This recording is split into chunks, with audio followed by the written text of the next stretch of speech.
novice probably amongst all of you. Go for it, Fiona, go. No. I've been on one of those great missions all my life of I will meditate. And it's only in the last 5 months, I suppose, I've actually even attempted it. And I've really found it useful, Kate, with your guided meditations. You know, before I did, I went and saw somebody about 1.5 years ago to try and teach myself, because I'm monkey brain. I mean, I sit down and I've got everything. And also I have slightly a bad lower back. So from everybody who taught me to sort of sit in a position, cross your legs and then relax, sit upright, at that point I wanted to give up because I was just so uncomfortable. And then I sort of did all the things where you're supposed to breathe and then you'll get into it and everything else. And of course my brain is shopping lists, what I should be doing, work, everything. So I slightly got cynical about the whole thing and thought this was a whole load of hogwash, and slightly doing all the webinars with everybody when everybody says, you know, and I did a meditation last night and this wonderful spirit came down and guided me and gave me this great insight. And I'm like, I am hopeless because I've never been guided. I've never seen a spirit. All I've done is be attacked in the night by things that pin me down. So, and nothing attractive, trust me. So it's literally, I know that I have benefited from your ones at night that I do. So I do the sort of 15 minutes, 20 minutes to clear energies and all that sort of thing. But I've never done a meditation which is purely allowing me to have my brain to have all these wonderful thoughts come in, or insights, or whatever else it might be.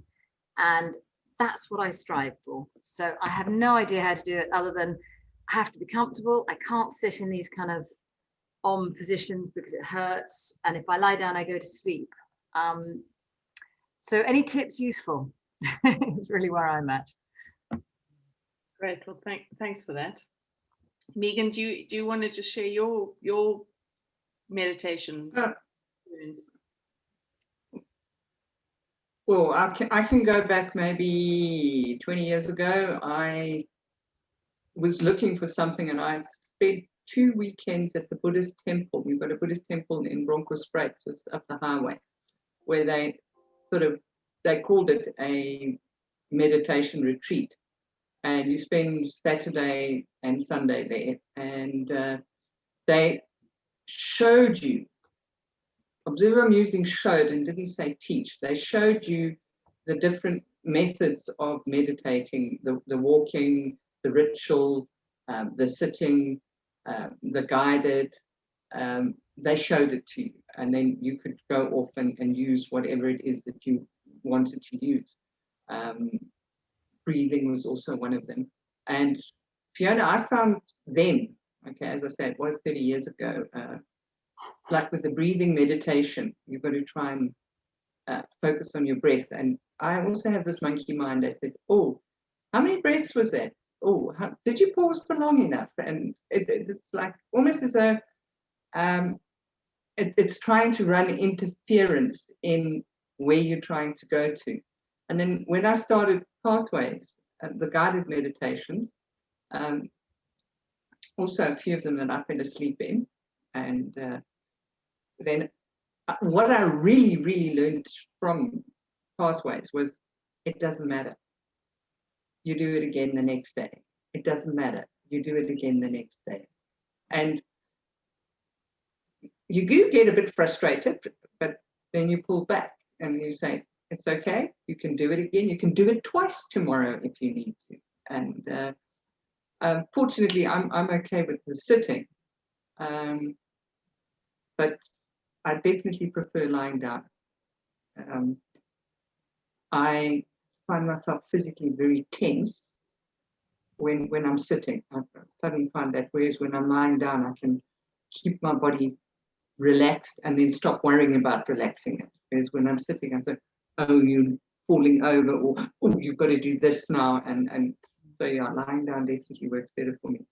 And it's only recently that the breathing meditations have started working for me. Before that, it had to be guided. If I didn't have a guided meditation, then off it goes.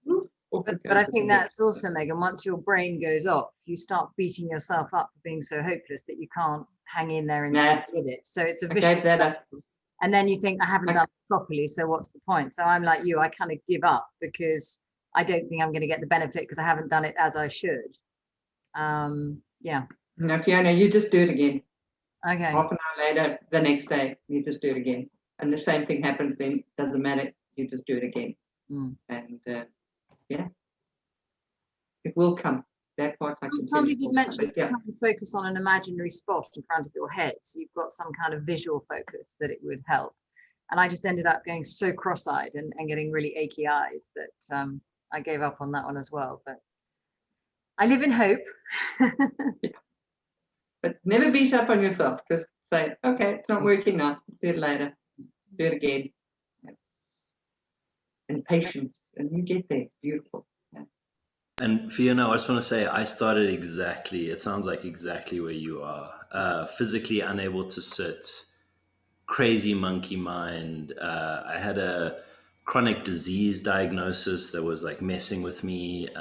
And yeah, it's, I think especially when we have Western ways of thinking around performance and what a good job is versus a bad job and how we evaluate our performance, it can be super frustrating when you sit down the first time. You're like, this just isn't happening, it's not doing anything, and it builds this sort of frustration in you. And I think Kate and I, when we were talking about this course, was largely someone like this in mind, really hungry for the practice, but just not able to find anything that really, speaks to you in your body right in the moment. And I think, like Megan's saying, over time, meditation kind of changes, and then you'll go back to something like mantra, right, that you never liked in the beginning.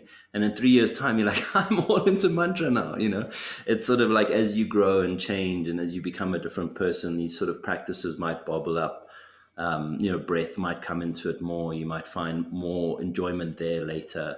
But I think, this class is largely going to be about how do things feel in our own bodies when we're practicing, and how can we build a practice that feels good for me, not that feels good in a lineage of teachers who are like, sit down, put yourself in this way and don't speak. And I think some people do respond well to that, but I certainly didn't at first, The other thing you mentioned about the mantra thing, when I attempted yoga classes for a while, I'll go back to them. But at the end they do a sort of verbal mantra that you would verbalize as opposed to in your head. And because I'm just too self-conscious, I just felt stupid in the room, saying something that I didn't even understand. And I think you're right in that with, as you get more self-confident and you don't really care. But if you go in there feeling a bit shriveled and needing meditation, suddenly be told to say something out loud in a class, almost the end of the class ruins any relaxation you've done because you go backwards feeling so self-conscious. So that's something, I suppose, if I learn to relax more about it and everybody else is doing it, you just stop worrying about it. But and practicing, in your own home, on your own, next time you go to a class, you're like, I know this mantra, and you're like belting it out, right? So there's also, I think, that element too, is a personal practice gives you confidence when you do join, as the Buddhists call them, a sadhana or a group. It allows you to feel, at least I know how these things could feel in my body. And some of these things are also stressful for us. Like, we don't always sit down for long periods of time in silence in our lives. And the things that can surface in those moments can be distressing too. So it's also good to have like a couple of practices where if something's not working or it's feeling a little bit distressing, you can just switch gears and be like, I'm going to try this, or I'm going to try that. I'm going to go for a walk, like Began was saying, learning walking meditation and a couple of other things, For example, I never knew that was possible when I first started meditating. I thought it was only seated. Yeah, I thought you have to be still quiet and someone honks a horn and you think the whole thing is ruined. I haven't had that Yes. part,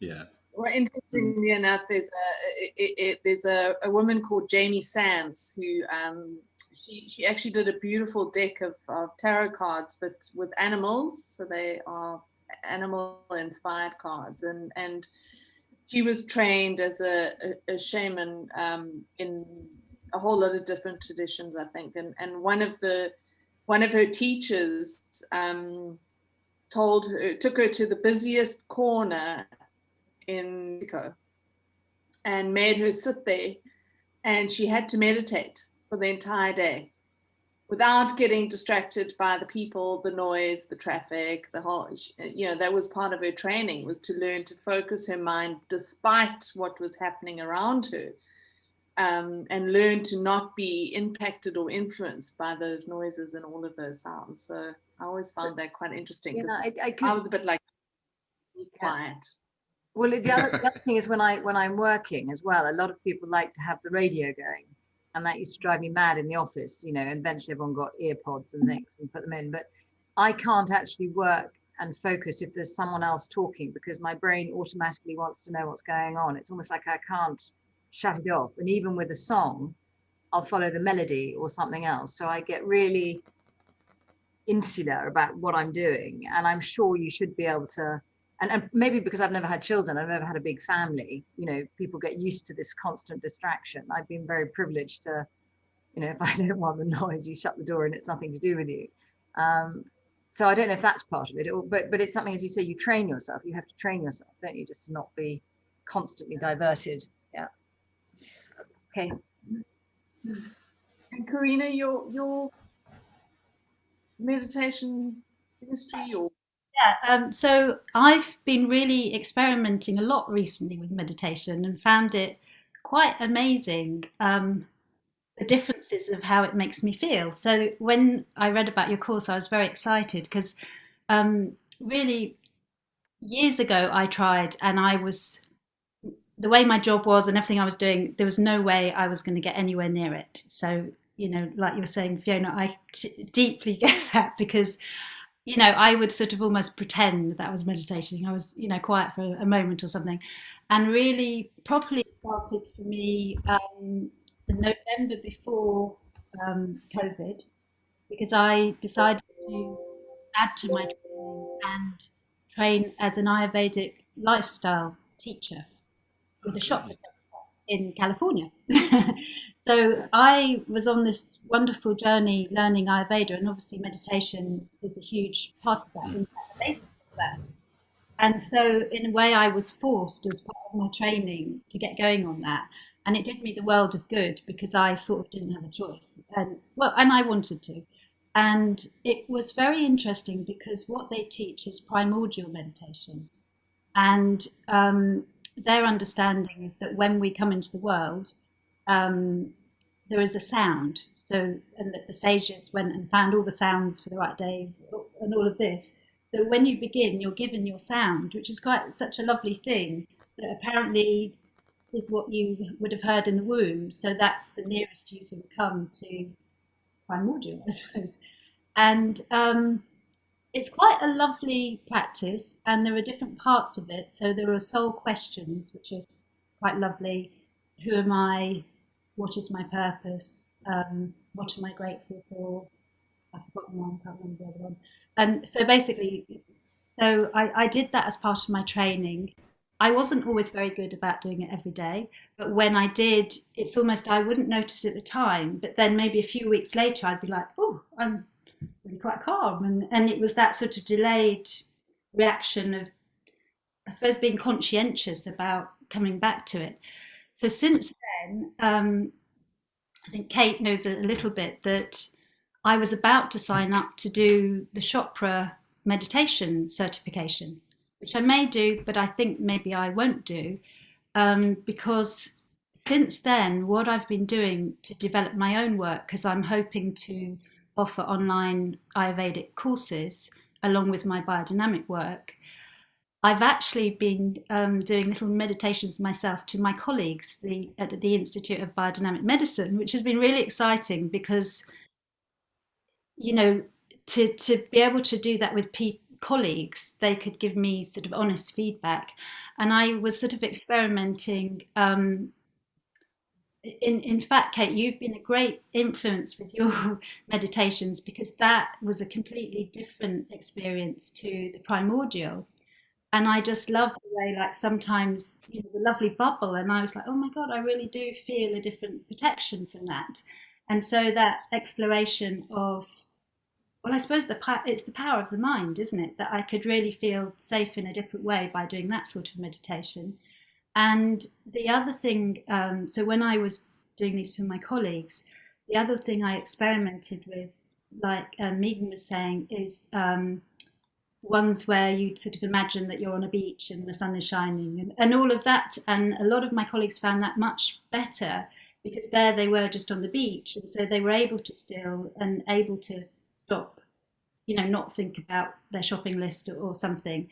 So can't remember what else. Oh, and yes, so going back to the primordial, that's got the mantra. Can't remember what else I've explored. Oh, so and then my recent exploration, because I just love, I don't know, I love all this, so I'm just exploring how we can feel different things. And my actually I've got two things. Where I work, there's a lovely colleague who does sound baths, and I do this thing where I listen to a sound bath every night. Oh, what is it? A sound what? Sound bath. Bath. Yeah. So have you seen the lovely bowls where it's like just beautiful sounds, and each sound is the sound of a chakra, Okay. and so you know one's an A, one's a B, I don't know what they all are, and again for somebody who's finding meditation difficult, I think that's a lovely thing because it really supports you to sort of just listen to this lovely sound, which is quite an unusual sound. It's not music. And I mean, I could give you her link if anybody's interested in that. So again, that's been an amazing thing. I say every night, not every night, but most nights. And sometimes they're only like 5 minutes, but she sends one daily. But then my most recent discovery, sorry, this is quite long. I didn't know I was going to say No, all that. enjoying it. Is that, as Megan was saying as well, what I'm noticing more than ever for myself, because I've still got a lot of anxiety to go through, I've still got so much to shift, is breath. And so I've been doing a lot of breathing exercises and really noticing how that's affecting me.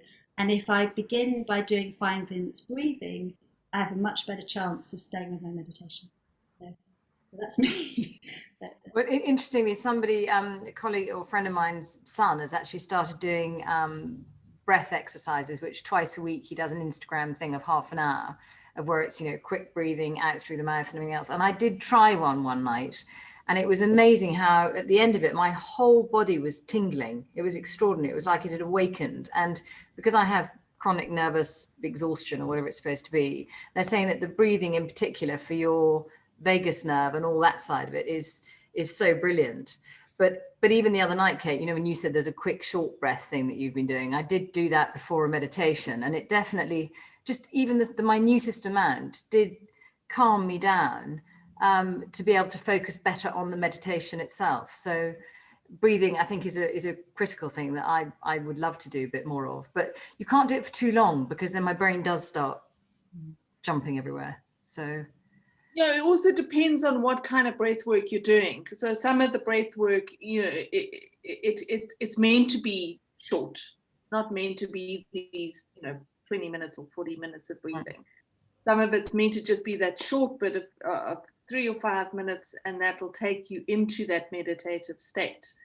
And then there are other breathing techniques that you can do that do actually take you into a completely altered state. It just depends on which technique you're using, which exercise you're doing. Hi, Kathy. Hi, Kathy. We've just been asking everyone what their experience is with meditation, how they've got to meditating. So I don't know if you want to share with us your experiences. I do breath work, and just in a calming state, it brings the stillness forth. And then I sit in silence and just, I can feel the flow, right? And just get lost in it. Last night I had a wonderful one. In fact, I even had a part where I was drooling. I was so relaxed. Yes. So I know I hit the zone. Oh, that's fantastic. That's always a good sign. And I always, well, not always, but, well, I do always, when I do my yoga, I start with meditation. because yoga itself is a meditation, right? And just getting into the flow and doing a lot of breath work.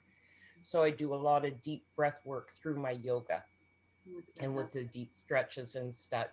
I do probably 20 minutes of just sitting in the silence before going into that. And it just brings everything into alignment and just shifts. Lovely. And Kathy, how long have you been doing this? You sound a pro. So how long has this taken you? Oh, I've been 20 years. Yeah, okay. I've got some catching up to do. I'm just trying to work out how long it takes. Well, it's not, I don't think it's a matter of how long, it's your intent in going in, right? And with anything, the more you exercise a muscle, the stronger it becomes. But, you know, there's many times where I'm at work. I work, right now I'm in retail and I go, God, why am I here? But, you know, the lighthouse is out in the middle of light, right? So there's so many dark energies coming in that I just sometimes have to go into the washroom and just close the door and do some breathing techniques and stuff to re-clear. And it works tremendously. It just becomes a way of life.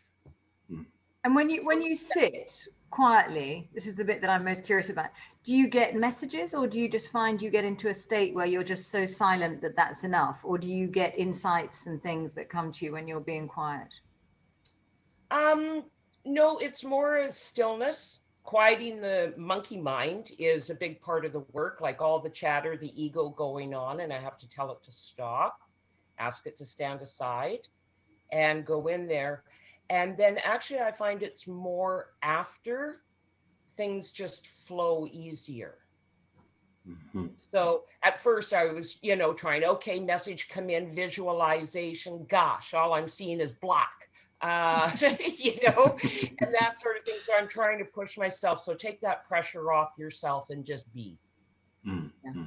I think that's what I was just saying earlier before you joined, that, you know, I sit there thinking I'm really doing this wrong because nothing is coming, nothing's happening. But if what you say is sometimes it's afterwards that it will all settle in, then that makes some sense, where you might act differently just purely because you've done the meditation, but you don't appreciate it at the time, I suppose. Yeah. Absolutely. And because we want to do everything all at once, you know, like I always said, I'm very great at channeling Freddie Mercury. I want it all and I want it now. Yes. And of course, life laughs and goes, yeah, okay. Not. Yeah, Fiona, if you're doing the meditation, it's almost like you get out of your own way so that whatever needs to come later has got space to come in. It's not going to come in, as Kathy says, you know, I want it now. You just have to, all right, it's not coming now. It's taken me so many years to get to this point to really want to try it. And I admit that I was a little bit dismissive of people who said they did yoga and meditation. And I just kind of looked at them and think, oh, you're just so sort of, you're trying to prove a point. You know, I got really quite arsy about the whole thing. And obviously I have changed track drastically because I've realized the benefits of it, but I was very judgmental of it to begin with. And I suppose when I went into it, I was so, I think what you're saying, Kathy, my ego was so kind of, wow, you're so brilliant. You sat down to do this. It should all happen immediately. And then when it didn't, I was just like, you know, I've come to the effort. I am here. I am present. Why isn't it? Or, you know, bit of the impatience, Kate, that comes through. But I've kind of realized that it's something that I want to do and I want to learn, which is why if there are tips for different ways that your mind travels and your expectations and your, you know, I suppose your strict thought of how it's all going to happen, if it's all completely different and you just have to go with the flow, which is what you're saying, Megan, that you don't sit there and it's all going to happen, tick the boxes. That's what I want. It's almost like somebody else telling me that that's not abnormal. And then you suddenly give yourself a break when you're doing it, not thinking you're getting it all wrong. So that's, I suppose, what I'm looking for from this. Fiona, these aha moments I had was, I sort of knew, but I didn't know on a level that I could get hold of it, is when my mind started doing things, instead of thinking, oh God, oh, I'm getting anxious again, I'm getting anxious, or oh, I'm feeling really angry, I'm feeling angry. I was told to say, or I'd heard that a good thing to do was, oh, that's that anxiety moving through my body. Oh, that's that anger over there moving through my body. You know, like the clouds passing. And when I could see that distance, somehow I could come back to me instead of thinking that I was that anxiety or I was that anger. And somehow, the more I could stay with that, that was helpful. So I don't know if that's helpful at all, but that really. So it's sort of removed from you and floating around as a distraction as opposed to part of you, which is. Yes, the more you can unpeel, like, oh, that anger's not really me. This might, because really we're talking about being in our essence. And that is something important for me to think, oh, I don't have to be that anxious person. That's just anxiety going through me. I like what Kathy, you said actually on a webinar ago or something, which was, asking your ego to stand aside. That's stuck with me. That it's very stubborn, the ego. Before you start. I was about to say, doesn't like to stand that's not aside.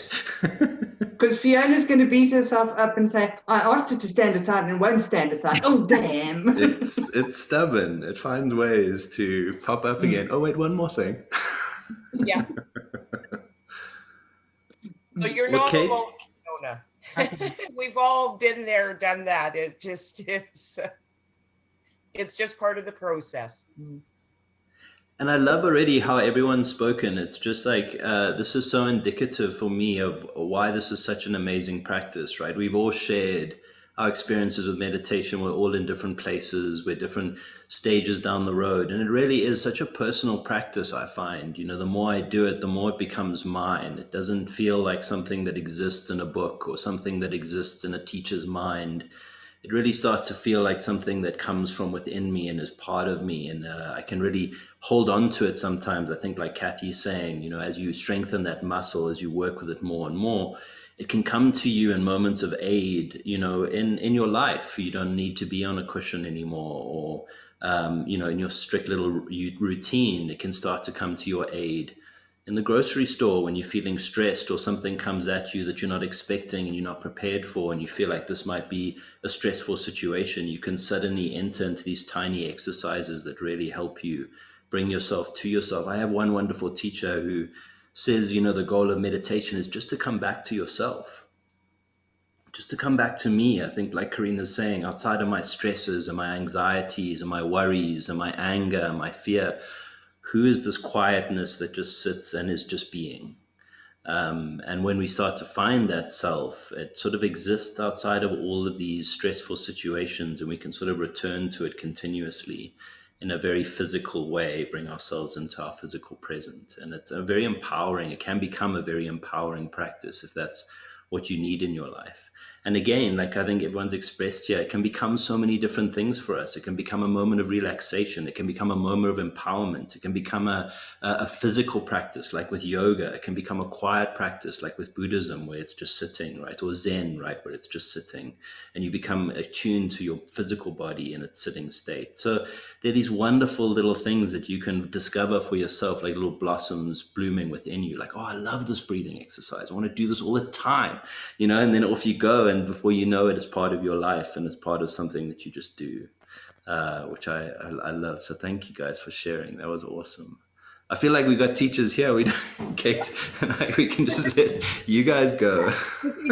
When you say about just reminding yourself to come back to the now, which is obviously, when you're being frantic, it's such a good reminder that you do have to just stop. And in fact, I was having a chat with a girlfriend this morning who's in a very anxious state. Her dog's not very well, but by the time before I'd even arrived and she'd had the conversation in her head, the dog had cancer, it was dying, there was just, it's got a sprained back leg, but in her head, because she's there on her own, and it's just this sort of massive fear that has just projected it all. And even by going and chatting to her and bringing her back to the now without being some great teacher, it alleviated all that stress, which just stopped her going into this extraordinary place that was causing her so much distress. I mean, she was in tears about it. She said, it's like having a child in pain and things. And just being able to sit there and say, Melissa, realize this is just fear in your head. You've gone down an avenue that is so far from where we are. And it was until someone pointed it out and bringing her back, but that was a verbal thing. But if you are on your own and you don't have somebody to feed off to say to you, come on, stop, you've gone way too far here, then the meditation is a way to just bring you back to ground zero. So you put everything into perspective again and you start again. And I suppose, you know, I live on my own. That's something that I would like to particularly do, because you don't have someone to say, you know, don't be ridiculous. And so you have to do it for yourself. And that takes discipline. Yeah, no, I'm not particularly good at remembering names or whatever, but I read something a little while ago where this woman was put into the ocean where somebody was teaching her to surf, and he gave her the basic instructions and left her. She came out and she was absolutely furious. How can you leave me out there in the ocean? And what if a shark comes or the board hits me on my head and I drown? And he sort of basically said to her, the only person that can manage your fear is you. Yeah. And you need to stop and look at it and say, okay, I'm learning to surf. Is there a shark around now? No, I'm learning to surf. Have I been hit on the back of the head with the surfboard now? No. So now I go through the exercises of learning to surf. The shark and being hit on is not happening now. I'm learning to surf. And I just thought that was brilliant. That was, there's no shark here now. So, which is what you did with your friend. But what you're saying is that someone had to prompt them to think like that, rather than they would just go off in that tangent and start to believe it, because the thought is so strong in your own head. You know, it becomes real, doesn't it? So, but I think through meditation, and as Matt was saying, if you've learned that technique where you can say, whoa, I need to take a breath here, or like Kathy, I need to go into the go find a little quiet space to bring myself back to where I am. And I think that is really, really why I need to do this course with Matt. Because but I think being able to do it with the noise around you is what I think is going to be so important for me, because things like, as you all know, I went to Antigua, feeling great for it. But, you know, just flying in the sea, looked amazing, which I know haven't done for ages. You know, just to have my ears in the water where I was being held because you were floating because of the salt, and it just cut all the silence. Just the noise went, and there was just a kind of sort of echoey noise going on. And I've never felt, well, I haven't felt that still for such a long time, because it wasn't the same as having earplugs in or anything else. It just, you felt bubbled, secure, and silent. And I would love to have that sensation without having to constantly run into the sea and float, you know. So if there is a way of cutting that noise out around you, brilliant. And is that part of the meditation practices? I mean, again, I'm eager to know. I mean, with the next 8 weeks, are you planning to show different techniques each week, or are you planning to, how are you planning to break us in? Well, maybe Matt and I can just start with introducing, you know, what we're going to be doing in the next maybe. I think we better just start there. I mean, firstly, for all of you that don't know, Matt is actually my cousin, and you know what, you two have had a connection, and I've been trying to work out what it is throughout the kind of webinars without putting my foot in it. Because there's something how do you do? Yeah. And I just thought, I need to know what this is. And now you've just satisfied my curiosity. Brilliant. Okay. There's a kind of knowing between you. And I'm like, what is going on here? Okay. Feel better now. So I think Matt must be about, I don't know, I remember him being born. So he must be about 10 years younger than me. I think about that. Yeah. So our mothers are sisters, and as small children, we spent a hell of a lot of time together. And all of my cousins, I mean, I think there are 10 or 11 of us. Yeah. The eldest is a girl and the youngest is a girl. The eldest is me, and then the youngest is a girl. And in between the two girls are just boys. A mess of us. Yeah. These boys, and you know, they feel more like brothers than they do cousins, actually.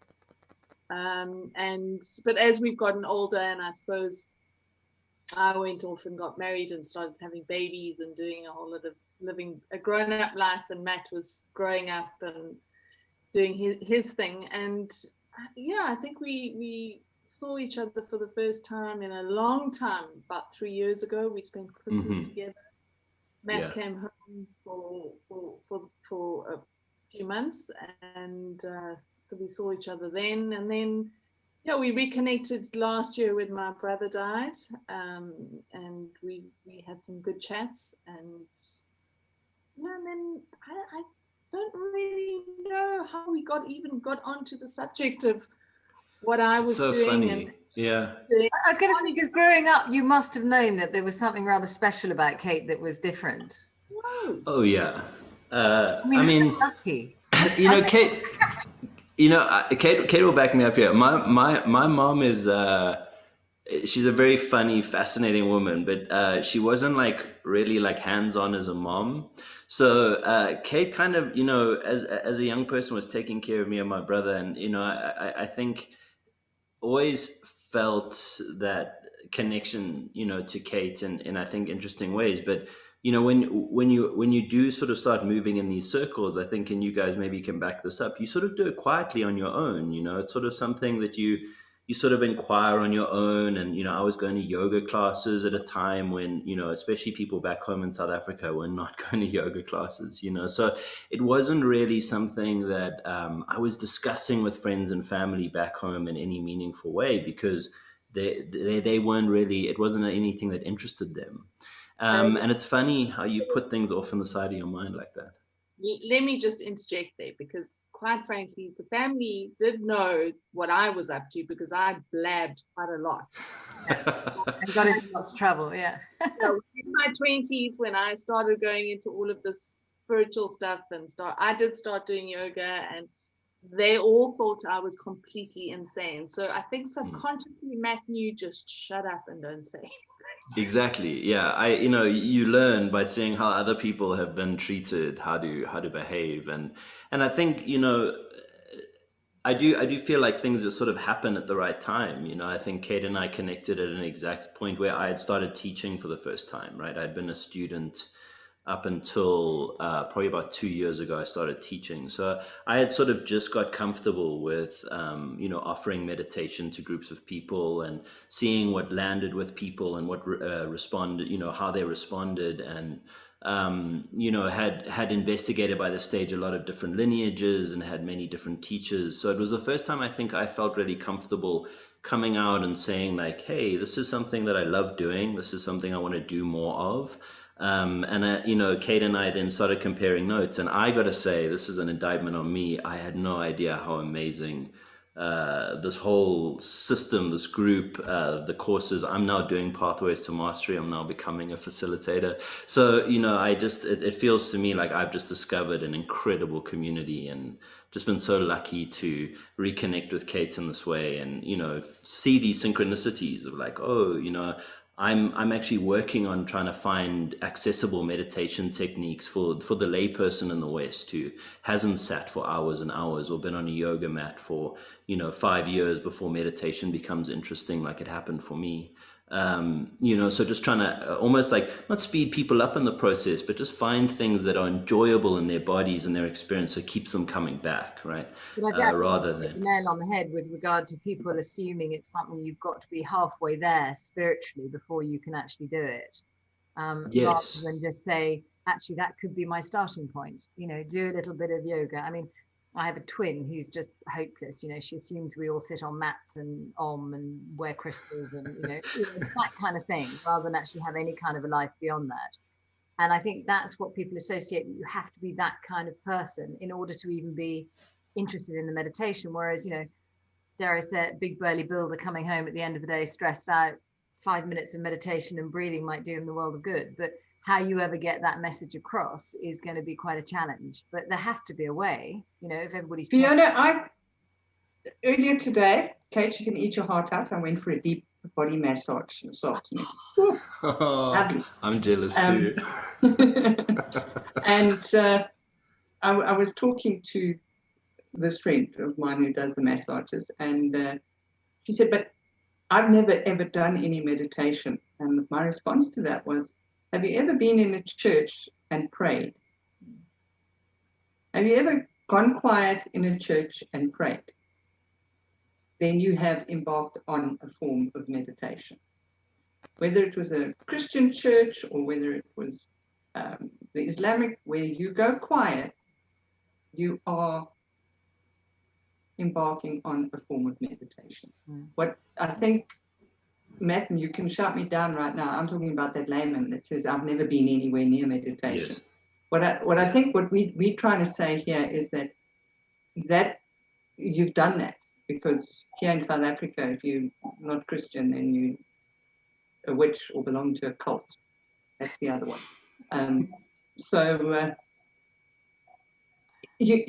To start from there and say, okay, now we're just going to take what you did when you prayed and you were quiet and you were sitting in the pew or on your knees or whatever it was, and redirect it. Instead of going out there, we're going to redirect that inwards. Oh, that was very interesting. So I have another student for 2 weeks' time, Kate.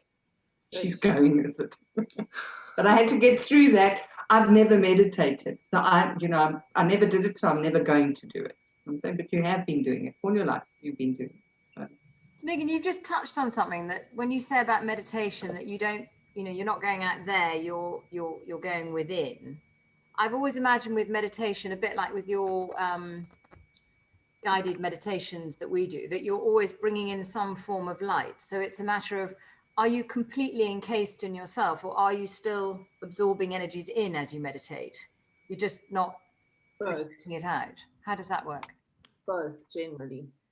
Okay. So, yeah, I mean, I think that, there are different purposes and different reasons for why we meditate. And often the intention behind each meditation is what is important. And I mean, I'll just give a little bit of history around my journey with meditation, which has been a bit of a rocky road, actually. When I was a child, I must have been, I don't know, 8 or 9. I read a women's magazine, and they were talking about, the article was something around sleep, and people that struggled to sleep, and people that woke up in the middle of the night and couldn't go back to sleep. And as a child, I had a lot of difficulty sleeping, and there were many times where I'd wake up in the middle of the night and be the only person in the house awake, and wander around not knowing what to do with myself. And I read, and in this article, it talked about all of these different sleep problems, and it gave an exercise to do if you were struggling to sleep.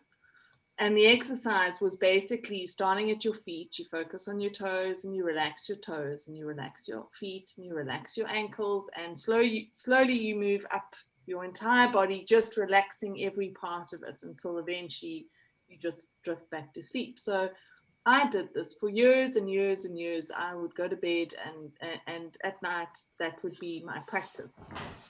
And then in my 20s, I actually never even thought of meditation or even heard of. I had a friend who meditated, and she liked to go on these 10-day silent retreat type things, and I just thought she was crazy.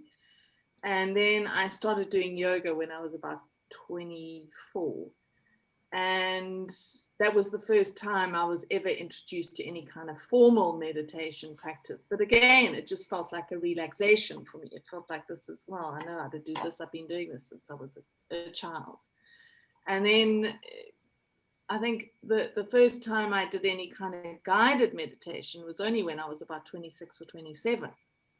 And that was pretty profound as well, because I'd never experienced anything like that. I'd never seen anything in my meditations. I'd never even thought that you could. And so I realized that there were different purposes for meditation, and that depending on your intention for when you meditate will determine what the outcome of that meditation is, or that meditation experience, because there are so many different ways of meditating. On our Sunday webinars, we do, I mean, there've been so many different types of meditations that we've done inadvertently without me initiating it. It's something that I allowed to kind of come through me. But those meditations, some of them have been very physical, grounded meditations where we've been, feeling into our body. Other times it's been a journey of traveling to some place to get insight or information. Some of the meditations have just been an energetic clearing or an energetic holding or realignment. I mean, we haven't, I don't think we've, well, I think maybe we have done a silent one once or twice. But there are all these different types of meditation, and I've explored a lot of different types of meditation, trying to find for myself the one that works, the one that's going to get me into that state of bliss, because when you get into that state of bliss, you don't actually want to come out. And the one that is going to do that the quickest and the fastest and be the easiest. And I still haven't found that. I think that might be a bit of a pipe dream. I don't think that there is one way of meditating. I think that there are some people, and I do have a friend that for 30 or 40 years, she has been meditating every single day for 45 minutes. It's the first thing she does in the morning. She gets up, she goes and sits outside, doesn't matter what the weather is, and meditates for 45 minutes in silence. And I've been away on holidays with her, and I get up in the morning and I see her sitting with her little blanket over her head wrapped up, and I think, I don't know how you do this. But that for her is something that works. I'm not that person. She is a person that can sit in stillness anyway. She, you have a conversation with her and she's very still and she's very calm and she's very relaxed and peaceful, and maybe that's meditation, but it might just be her personality. I'm not like that. I move fast, I move quick, I do things fast, I do things quickly. And so to sit and try and get into that space when it's not my natural personality can be really, really challenging, which then makes me frustrated, because then I think I'm doing something wrong. So what I've actually learned is that there are different phases in our lives where particular meditation works. And it's a bit like music. There are times in our lives where we crave that loud rock music. And then there are times where we want the peaceful classical music. And then there's times where we want the dance music, because we want to move. We want to feel that energy, that pumping of the music moving through us. And so for me, meditation is a bit like that. It is dependent on where we are. And often we can link that to the kind of, if you look at the moon, we have, the new moon, where there's a softer energy, where it's more gentle. It's a birthing energy. It's energy that's coming in. You may find that at the time of the new moon, you don't really want to be too intense in how you engage with life. You want to do things slowly. You want to come in slowly. And then you get to the full moon, where there's this fullness of energy, where you feel like, oh, there's lots happening and it's pumping and it's moving. And I need to do a walking meditation, because that's what's going to get this energy moving through me.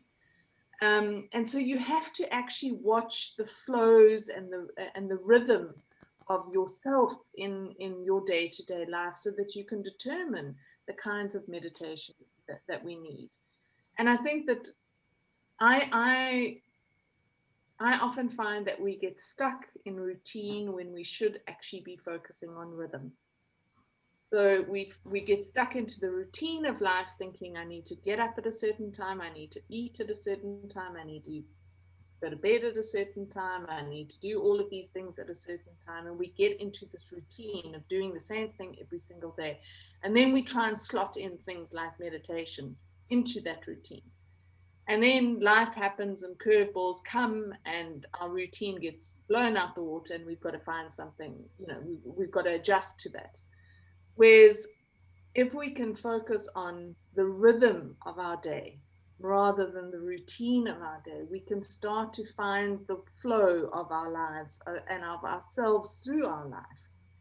And so then we start to determine, if we're focusing on the rhythm, we start to focus on what in that rhythm do I need to do for myself that will bring me back to me, that will enable me to be more focused, to be calmer, to be more open, to be more relaxed about myself, my life, and everything that's happening in and around me. So I always like to think about, look at what the rhythm is. How are you feeling? We're so used to determining how we feel based on what everyone else is going through. So instead of actually acknowledging, I'm feeling this today. I'm feeling tired. I'm feeling exhausted. I'm feeling drained. This is how I feel today. And accepting that rather than saying, well, I should feel different.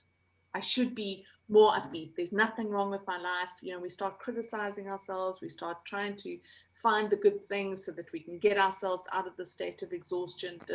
We are incredibly hard on ourselves. Instead of saying, today I'm tired. Today I'm exhausted. I don't have the capacity to do 45 minutes of my meditation. Actually, what I need to do is 5 minutes. And that 5 minutes may be sitting outside and breathing in the fresh air, listening to the birds tweeting and watching the clouds pass. So for me, that's kind of been my meditation practice, is rather looking at how am I feeling in this as I enter into every day, versus how do I think I should be as I enter into everything. Kate, do you work out? I mean, for instance, I might have 20 minutes or something, and I'll say, oh, great, I can go and meditate for 20 minutes. But I know there's something really critical after 20 minutes. So I'm sitting through the meditation thinking I mustn't overrun. I mean, short of setting a stopwatch, how do you come out of a meditation? I mean, I love your guided ones because it kind of reminds me to start moving my fingers and my toes, and then I sort of start feeling my body and I come out of it. But if you're on your own, how do you prompt yourself to sort of come out? I do set an alarm. Mm-hmm. But does the alarm then not go off before you've had a chance to slowly wake yourself up, if that makes sense? I like these days with our phones, you can use these really nice alarms, so it's not like something. That's what I've got to work out, rather than a sort of massive bell and you're hang on. Yeah. You can have some little chiming bells or little birds tweeting or something. At least okay, it's time to come back. Yeah. So even though you may be deeply in that meditation process, you're going to hear that little noise in the background, and you're going to say, okay, I need to bring myself back, breathe myself back, move my fingers, move my toes, stretch, whatever it is that you feel that you need. And you're saying that's an important part of grounding yourself when you've come out of it. And you always say, have a glass of water or something, but you kind of almost have to physically move your body completely. So like we were saying, and doing it at night or something and going to sleep, I'm getting better at not falling asleep, but I make sure that when I've stopped, I'll actually almost get out of bed, stand up before I go back to go to sleep again, just because I'm frightened I'm going to be in the wrong frame of mind. Look, I think that if we go to sleep in our meditations, it's not a big deal. But sometimes some people find it difficult to meditate at night. There are times if I meditate before bed, I don't sleep. It's almost like I've opened a door to something, and that just made me sleep better. Funny, yeah. There are also meditation practices for sleep, actually, Fiona, which we will introduce in this course. There's a practice called Yoga Nidra. It's based in the yogic tradition, but it's actually called, Yoga Nidra literally means yoga of sleep. And there are some fantastic practitioners at the moment who are really advocating for it in the West, because we don't slow down and stop. And it is actually a practice that they say that when you're listening to it and taking it in, you can fall asleep. It's actually welcome that you fall asleep, and it does its work irrespective of whether you're conscious or not. It's kind of like taking medicine, right? Like it'll work. But obviously if you can stay present, it's great. Yeah, there's a wonderful teacher called Tracy Anderson, who Tracy Stanley, who I'll introduce you to, who's here and based in New Mexico, and just released a wonderful book called Radiant Rest. And when you buy the book, you get access to all of their recordings and stuff. And it's a really wonderful evening practice if you do want to start doing a wind down sort of relaxation. And it's all about deep healing. And if we enter into these spaces of real calm and real rest, we can actually start to integrate and heal, which Kate says so much, right? Like we do need a rest. We need to allow our bodies to even if we have the meditation where we have the crazy visions and see all the wonderful things and get all the messages, right, we still need time to integrate that into ourselves, into our bodies and our psyches. So there still needs to be this quiet time where, we're not getting the crazy messages, and we just allow these things to sort of settle. I had one teacher who used to talk about the sediment of us, right? It's almost like as if we were a lake, and during the day we get all stirred up and the water gets all murky, and we want to let the water become clear again, just let that sediment sort of settle. And the idea that these thoughts, some of these practices just settle in you almost like a medicine, right? They actually land in your body and allow your body to also, like you were saying with the vagus nerve, right, actually allows your physical body to de-stress from the day too. This is what someone was also saying to me, that it's been proved, it might have even been UK, about if you do a bit of meditation and you take your body and your mind into a certain state, your brain is so clever when you sleep, it goes back and it remembers that pattern rather than the frantic manic one. So you actually do resolve and sort more things within your sleep because it's got the memory pattern of when you were awake and you felt so good. Is that sort of the way it works? Very simply described. Yeah. Almost, and I think Kathy touched on it, and I'll just quickly, I won't take up much time just saying, sort of my background, because I think, Fiona, for someone like you, I was exactly that. I was I held the primacy of life was in my mind. I thought I could think my way out of any problem. And when I became sick, when my body started to fail me, depression sat in me and anxiety began to sit in me in ways it hadn't before. And talk therapy and medications were only doing so much work. And my yoga teacher at the time, I had an experience where I was in a very strenuous yoga class.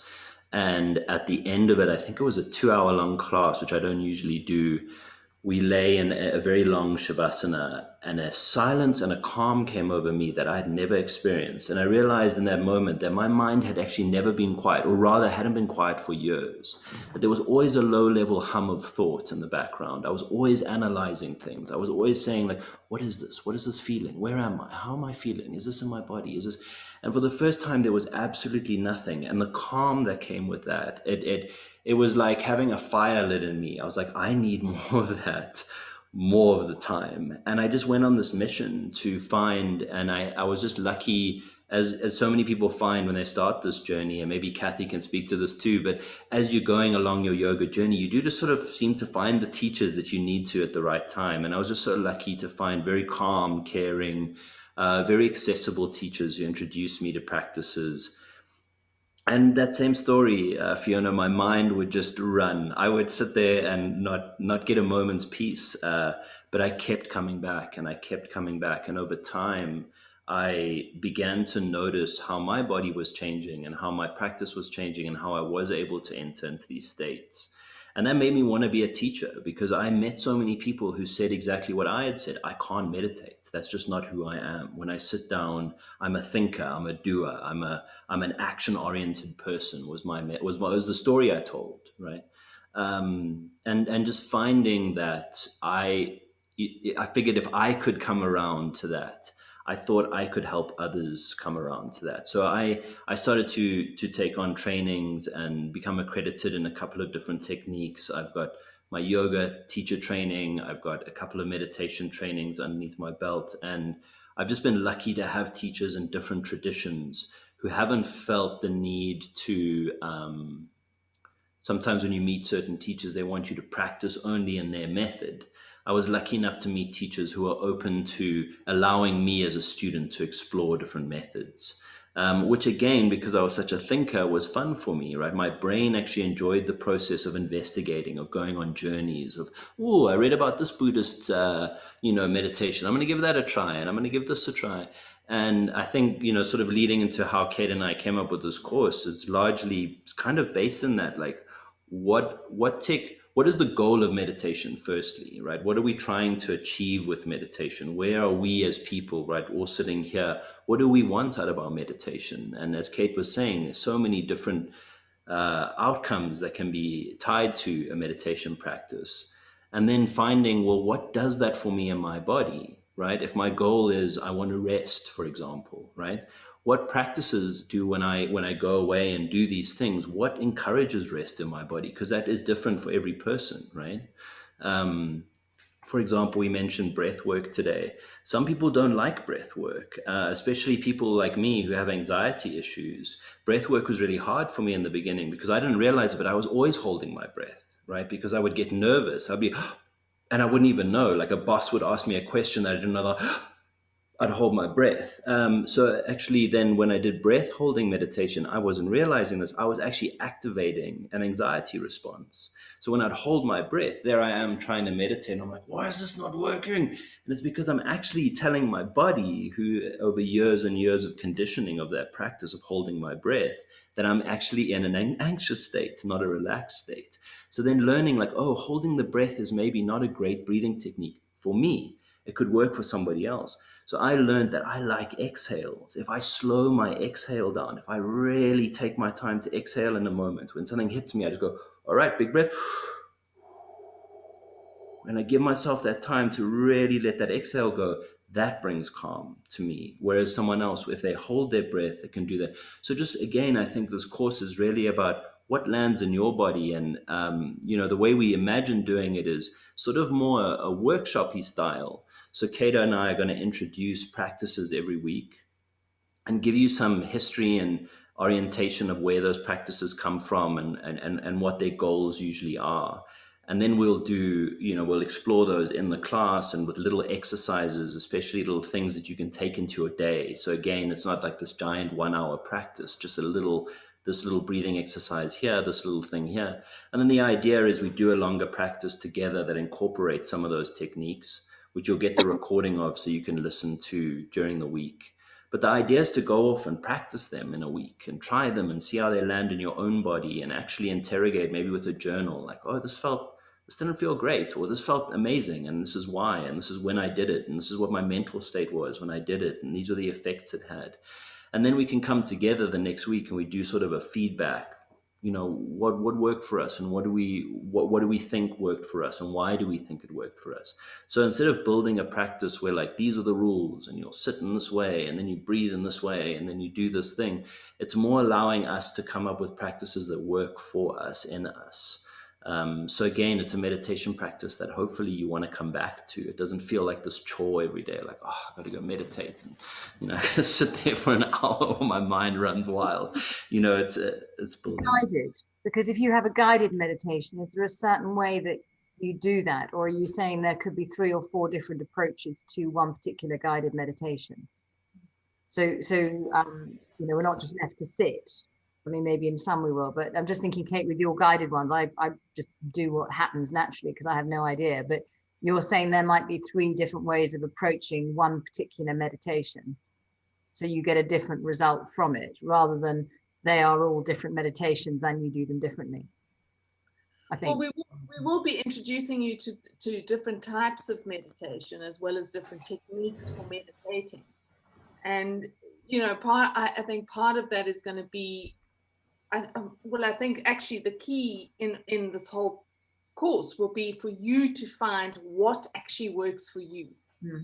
And to be able to take it through the week between each lesson, to be able to take time to practice that particular meditation that we've discussed in that lesson. Because only through the practice are you going to actually work out whether this is something actually, this meditation works for me or this doesn't. Because I think that doing it, as we do it in the class together, meditating with people is much easier than meditating on your own. It is incredibly helpful to have a group of people around you, because it's almost like through osmosis, we all move into that beautiful space. But when you're meditating on your own, you also then get to feel for yourself. It's just me. What am I feeling when I move into the space? What am I feeling when I focus on this breathing technique? What am I feeling when I've got to silence my mind and allow emotions to surface and flow through me? What does this feel like for me? And to be able to also help you find meditations that will support you in different aspects of your life. So if you've had an incredibly busy day and your mind is moving at 1,000 miles an hour, what do I need to do to help myself bring myself down, to calm my mind down, because I'd like to get a good night's sleep. Or waking up in the morning and feeling completely flattened and exhausted. You haven't had enough rest, you've had a busy week or whatever it is. So knowing in the morning what is the practice that I can do that will help me to re-energize myself so that I can actually face this day. So we'll go through all these different kinds of techniques and different kinds of meditation so that you can find your way. Because I've always, Matt's done far more, I would say, formal meditation than I have. I've talked to lots of people, and I've got friends who do lots of different things, and I've got friends who are Buddhists, and I've got friends who are yoga teachers, and through them I've been introduced to all these different ways of meditating. But and I had to laugh earlier when you were talking about your experience of the mantra meditation, because I've got a good friend who did Kundalini yoga for, I don't know, years and years and years, and kept saying to me, you need to try Kundalini yoga. I know that you like your yoga, but you've got to try Kundalini yoga. So I eventually went to a class and sat there listening to all these weirdos chanting and thinking, I'm not saying a word. I don't know what they're saying. I don't know what energies they're bringing in. I went completely paranoid. And I was like, I'm not saying a single thing. And in fact, I'm not coming back to another class until I know what these mantras are. So I went on this whole mission to understand the mantras that are chanted in the yoga classes and understand what it is that I'm saying. Because for me, words are power. Everything has energy. So what you're saying, you're putting energy into. And I was like, I'm not saying a word until I know what it is that I'm saying, and whatever the language this is. And now I have the Kundalini mantras playing on my phone. I drive my children nuts because I'm forever saying, okay, well, I'm feeling like this. Let me find this mantra that'll take me out of the space, and then I sing at the top of my voice. And there was one experience where there's this beautiful mantra that I was singing along to, which is all about being grateful for the gifts that we're given. And I can't remember, but it's this really beautiful mantra. And the woman who sings it sounds like an angel. And I'm sitting in my car and I'm singing at the top of my voice. And the next minute, this idiot in front of me cuts in front of me, and I stop singing and I start swearing and shouting and fingers, and then I come back and I start carry on singing, and halfway down I actually just started to laugh because I just thought, yeah, you are singing this beautiful mantra, then you go and scream at the guy and swear at him because he's cut you off, and then you go straight back to singing your beautiful mantra. You're a complete lunatic. But it was That is like the most perfect Kate story. I love it. Just one to the next. And so for me it was understanding what those mantras meant and what the words meant was incredibly powerful, because I suddenly realized that these are beautiful prayers that you can sing and that actually take you into a space of bliss, peace, tranquility, joy, whatever it is that you're looking for. There's a mantra for it. And I even went through a phase with my children when they were really struggling with school and with their dad and a couple of other things. And I went through this phase where we would chant a mantra every night before bed. And I'd just play them in the background in the house just to help bring the energy down and to help them. And I mean, I'm always surprised they actually did them, and they would sing them out loud. We'd all sit and I'd say to them, okay, we're going to do this mantra before we go to bed, and they did it. I mean, I don't think that they do them now if I tried, but they were little then.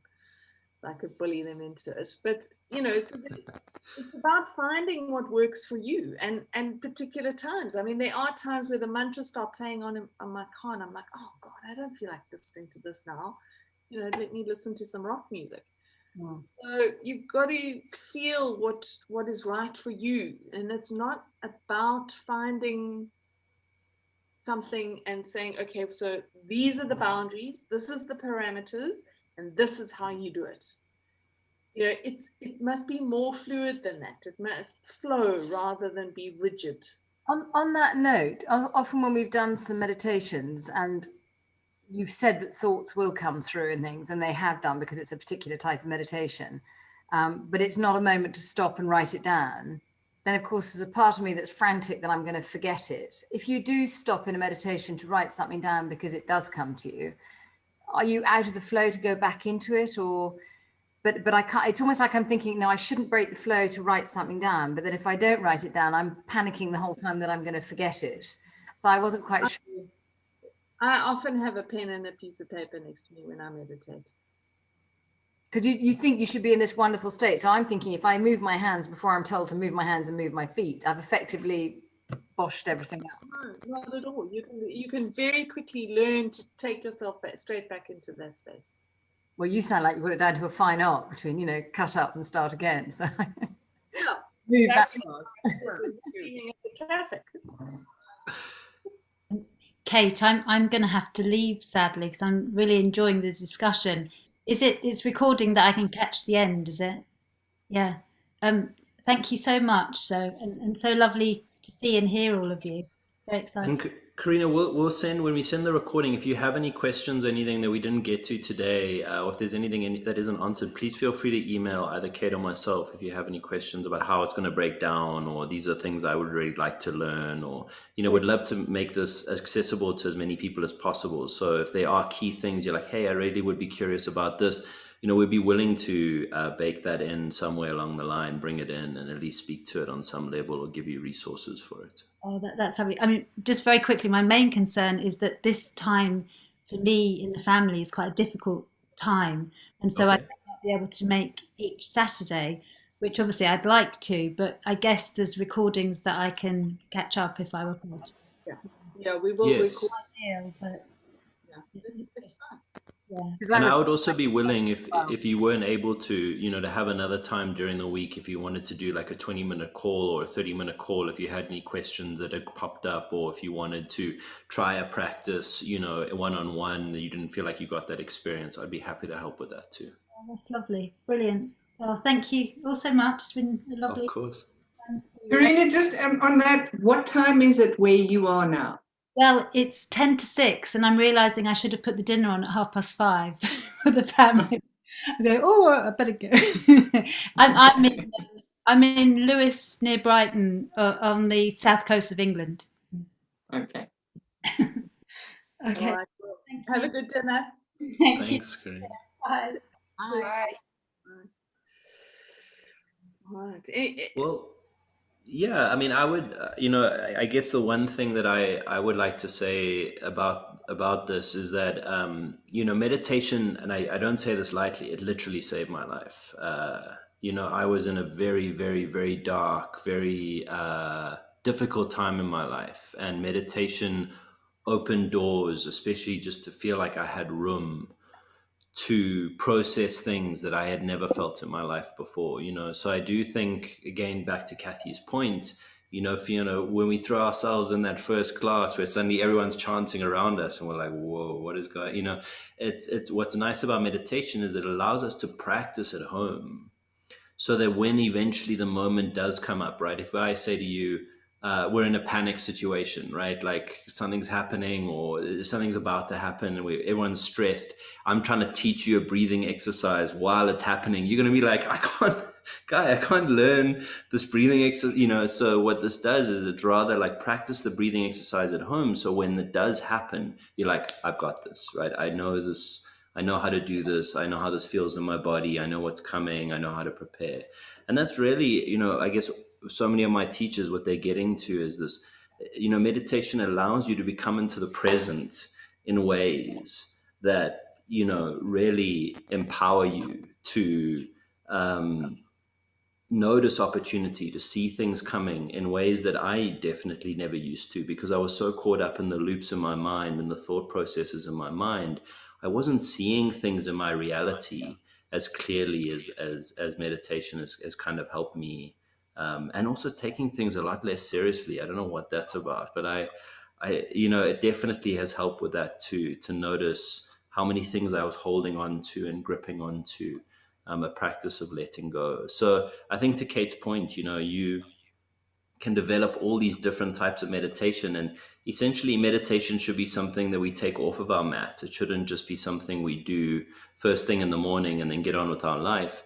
Meditation should be something that sort of props us up continually throughout the day, right? Little moments where, as Kathy was saying, taking a few breaths, or learning these little practices, so you sort of charge the battery in the morning, and then throughout the day, you sort of top it up, right, as you need, as you go along with the different practices that you've noticed work for you. Kathy, will you meditate pretty much every day?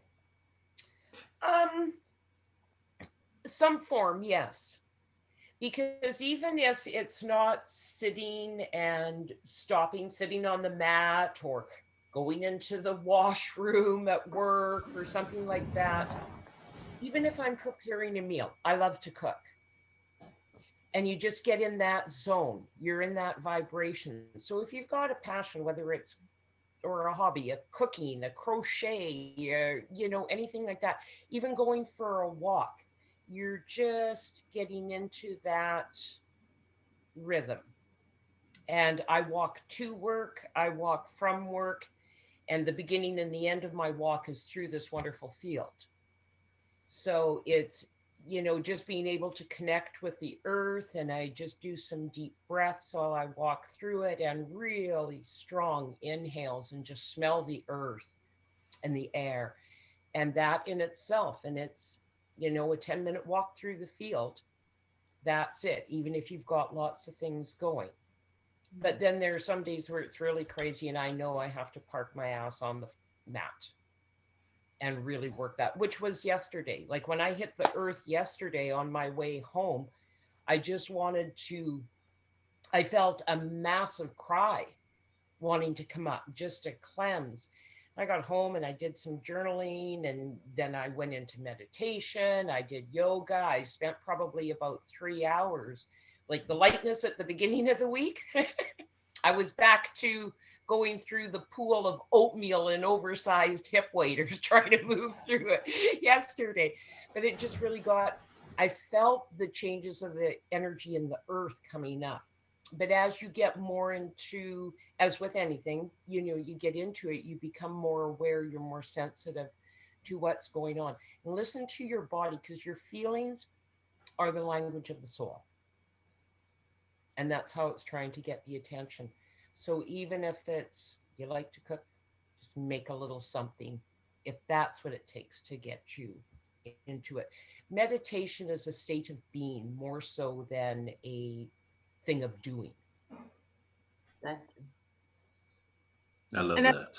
I also love that. And I think that reminds me so much that actually, when we do a meditation practice, we are actually reminding ourselves to be in that space or in that state all the time, not just when we're meditating, because that's actually the goal. The goal is to be able to be peaceful and to flow with life all the time, rather than kind of feel knocked about by, the energies or people or whatever's going on in our lives. It's to be able to face everything with that level of peace.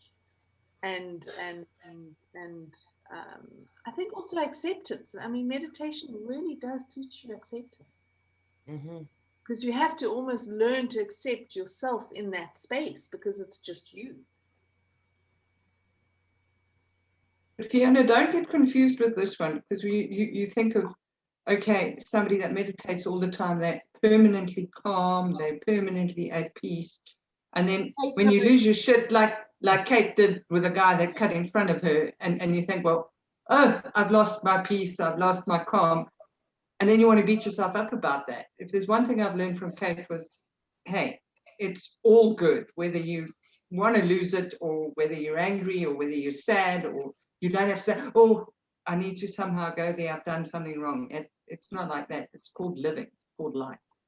Well, I think that's something that I was taught a little while ago, of where I probably suppressed so many emotions in my life on the basis of, Kate, as we're taught, patterns of don't get upset, always be cheerful, make everything okay, and all that kind of stuff. And it was very strange when someone taught me to actually let some anger out, rather than being a moment that, you know, was once in 3 years and then I'd go bright red and just lose it.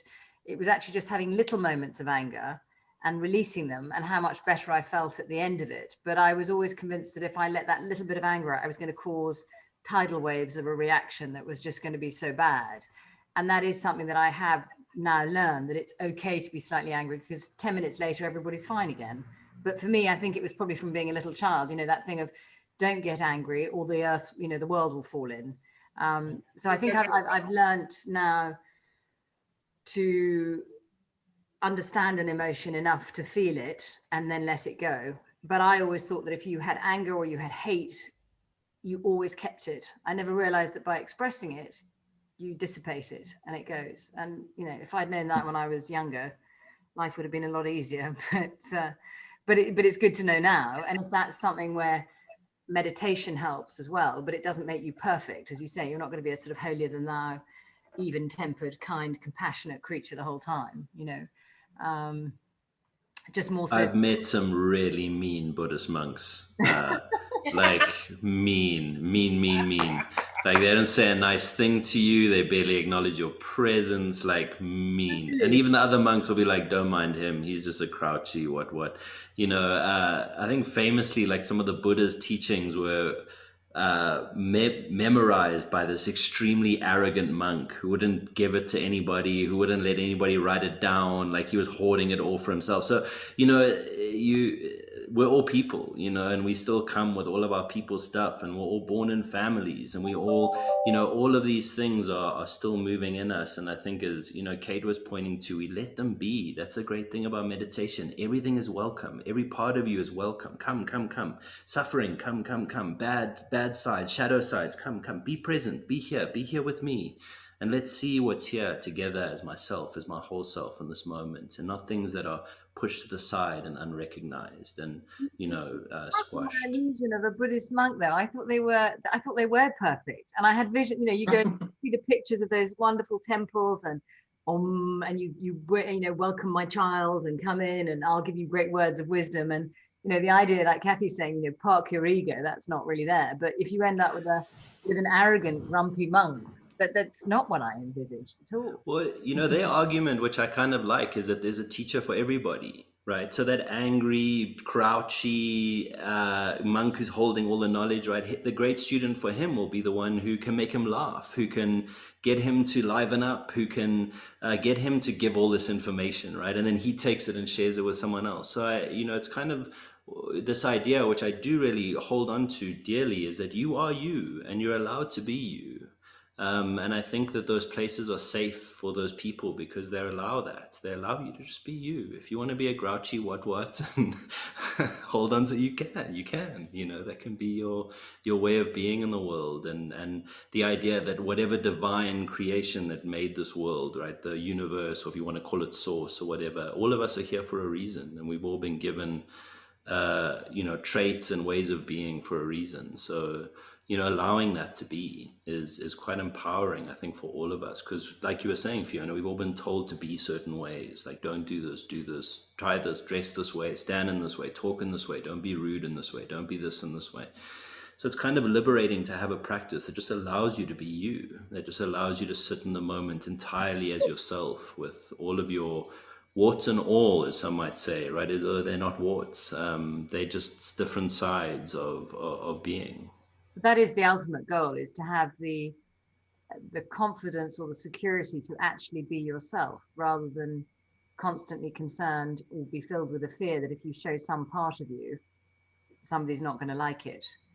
In fact, funny enough, in the car today, I heard there's a new Dolly Parton song, I think, or something bizarre coming out, and it was saying something about the only person who really knows you is God. And that's the gist of it, which is basically saying that to everybody else, there are little parts that you'll hide. There are little parts that you won't show because you're fearful of what someone's going to think. But, you know, the creator, whatever it might be, sees you warts and all and still loves you. So actually, what's all the fuss about it? And you should, as you say, be able to be yourself. And then you just have to hope you meet the person who can tolerate that side of you, I suppose, rather than try and conform and adapt and change it. That would be good to get that far. I'm not quite there yet. I'm getting there. bit more. I call that the shoulding on experience. The which? Shoulding on experience. Okay. People, you should do this, you should do that, you should do this, and we're trying to live up to it. And then when they're not here, we'll start shoulding on ourselves. Oh, I should do this, I should do that. So I call, stop shoulding on me. Yeah. That's great. I love it. And then you That catch lovely that, turn of phrase. get a little bit of laughter, that shifts your energy, and okay, you know, and when you look at them and you can go, okay, then you don't feel that ire and anger. You can recognize it, you can be in it, but not of it, and not have it attach on. But it is quite funny how sometimes you just got to blow your top, yeah, you know?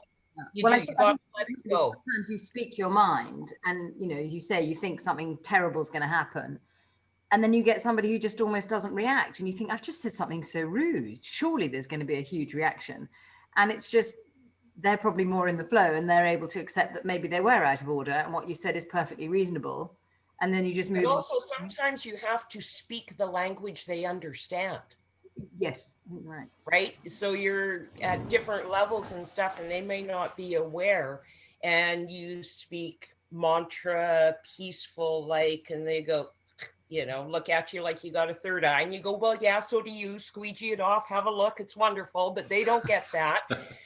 So, you know, sometimes you just might say something, go, oh my God, that was so unspiritual. But it's what they need. That's the language they hear and get the attention. There's no right or wrong. Everything's the intention behind it. My opinion anyway, or belief. I 100% agree with that. There's no right or wrong way to meditate. You know, it's just about being introduced to different methods and finding, again, you know, what prompts you to feel like a better person, to feel more empowered, to feel like you can do more in your life than you felt like you could do yesterday. That's really what meditation offers me. Is each time I meditate, I feel like just a little bit more, I'm a little bit better at doing life the way I want to do it, not being pushed around by social expectations or job expectations or friend expectations or all these things that, you know, can push us, and all these, so we end up feeling like different people all the time, right? It allows me to, again, that idea, coming back to myself, just this is me, and it's okay to be me. And if this person doesn't like it, that's okay. They're allowed to not like it, and they're allowed to go about their day with that in their head. That's okay. That's fine. I can be here with myself. I can return to that every day and every moment. But guys, I know this has been awesome. You know, we have been here for a while. So Kate and I were sort of planning on doing a couple of meditation tips, like just sort of giving some tips that can improve any meditation that you have been doing or would like to get started on. Or we could do a longer practice, or both, you know, depending on what you guys are feeling time-wise and if what you would like to do. Time-wise, Go with your plan. Sorry. Now I was going to say, time-wise, I have to leave in about 10 minutes. So from a point of view of time, just what's possible, feasible. Matt, I'm good with what everybody, I'll go with the flow. I'm also going with the flow here. Well, then let's do tips and tricks. Yeah, but how are you going to structure the lessons? When we start with the course, are you going to start it with the meditation and then discuss it, or are you going to discuss? I'm just curious as to the structuring of it. Sorry. So the first class, we'll just drop in and talk about meditation in general, kind of like what we've been doing now, introducing, you know, what are we trying to do with our meditations? What is our goal? And then sort of from that, keeping that in our minds throughout the course, sort of returning to that idea. What are we trying to do here? What are the practices that we're going to explore throughout the course that bring that out in us, that allow us to do that thing, right? Whether it's resting, whether it's focus, whether it's, you know, and noticing which practices prompt that within ourselves. But then each week, what we'll do is we'll do a review of the previous week. So the week that we spent apart practicing, hopefully, and getting some experience with these things, do a report back.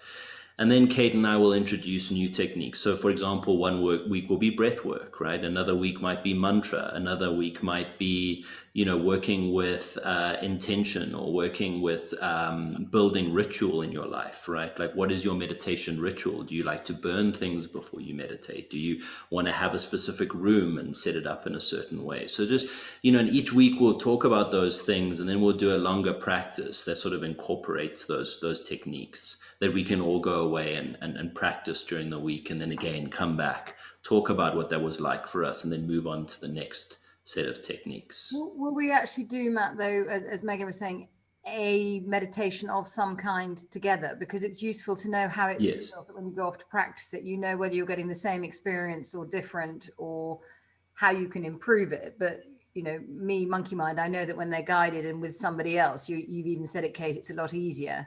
So at least we've kind of gone through a dress rehearsal of what we're going to practice for the week. Yes. Yeah. So each week will conclude with about a 30-minute meditation, 20 to 30 minutes. That'll be sort of guided, again, using the techniques we had discussed in the class. So if we talk about breath work, it'll be more like a breath focused meditation. If we talk about mantra, it might be a more mantra focused meditation. Not to say that there wouldn't be breath involved, etc., but that would kind of be the focus. And yes, you'd have that recording. So if you'd like, you could just spend the week listening to that recording and practicing that over and over again, and then coming back and saying, like, this is how it made me feel, or it didn't. Or you could just take the little techniques we'd introduce and build your own practice out of them in the week. We want to give people that freedom too.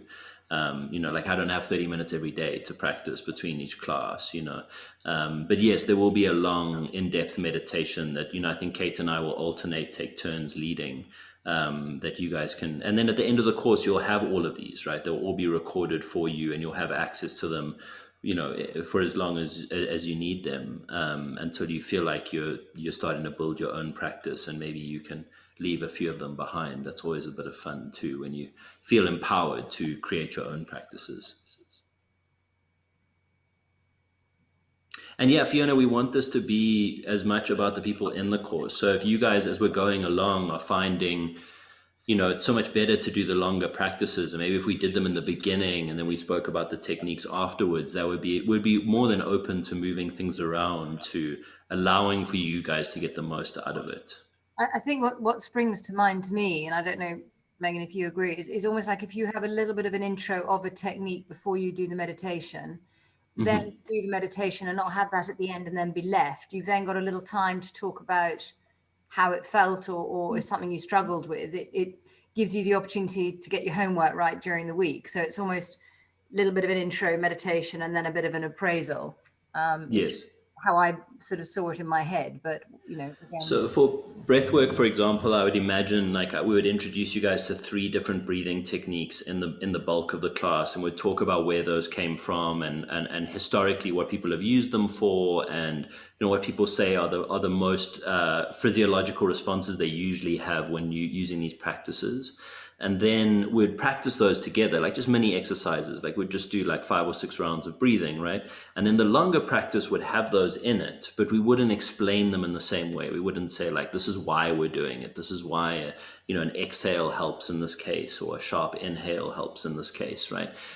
So that you would get a chance during the class to, breathe along with us, so that by the time you get to the big meditation at the end, you've already tried them out in your own body. So, and we'd definitely leave room after that if you wanted to, report back and say like, hey, this is, I felt this and this was interesting. Can you talk more about that, or whatever? But the idea really is to allow you to go away and spend a week with them and try them out at different stages in your day. Like, oh, this is meant to be an energizing breath work, so I'll try this in the car on my way to work, or the tube, or whatever the case is, or just before I sit down at my desk. Okay.